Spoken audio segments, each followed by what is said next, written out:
24 రాష్ట్రాల్లో ఇచ్చారు. ఇంకా 2-3 రాష్ట్రాలే ఇవ్వండి వాళ్ళు. అది కూడా చాలా చిన్నవి, గోవా లాంటి చోట్ల అట్లాంటి చోట ఇవ్వలేదండి. తెలంగాణ ఆంధ్రప్రదేశ్లో అటు బండి సంజయ్ ఇటు శ్రీనివాస్ వర్మ.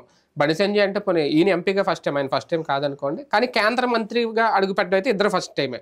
వీళ్ళ అదృష్టం అనుకోవాలా, పార్టీని నమ్ముకొని ఉంటే భారతీయ జనతా పార్టీ ఇలాంటి అవకాశాలు ఇస్తారు అని ఒక సంకేతం. భారతీయ జనతా పార్టీ నమ్ముకుని ఉంటే కార్యకర్త స్థాయి వాళ్ళకే అవకాశాలు ఎక్కువ వస్తాయి అని నాకు. ఎందుకంటే శ్రీనివాస్ వర్మది ఇప్పుడు సంజయ్కి పక్కన పెడతాం, 35 ఏళ్ళు ఎంత అయిందంట కదా, 32 ఏళ్ళు.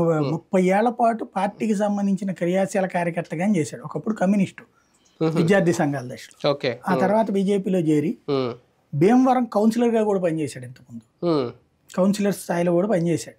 అది చేసి కూడా 10 ఏళ్ళు 15 ఏళ్ళు అయినట్టున్నది.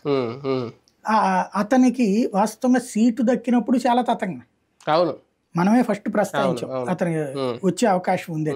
ఎందుకంటే అక్కడ వీళ్ళందరికి ఇస్తున్నప్పుడు కార్యకర్తల తీవ్ర అసంతృప్తి రేగింది. ముందు అసలు వాళ్ళు తీర్మానమే వద్దని చెప్పారు పొత్తు. బీజేపీలో కార్యకర్తలు ముందు పొత్తే వద్దన్నారు, పొత్తు పెట్టుకుంది అధిష్టానం. చివరికి సీట్ల పరంగా చూస్తే పోనీ కార్యకర్తలకు వద్దంటే వాళ్ళని తీసేసి బయట నుంచి వచ్చిన వాళ్ళకి ఎక్కువ ఇచ్చారు. ఈవెన్ పార్లమెంట్ స్థానాలు 6 అయితే 6లో 5 బయట నుంచి వచ్చిన వాళ్ళకే కదా. సో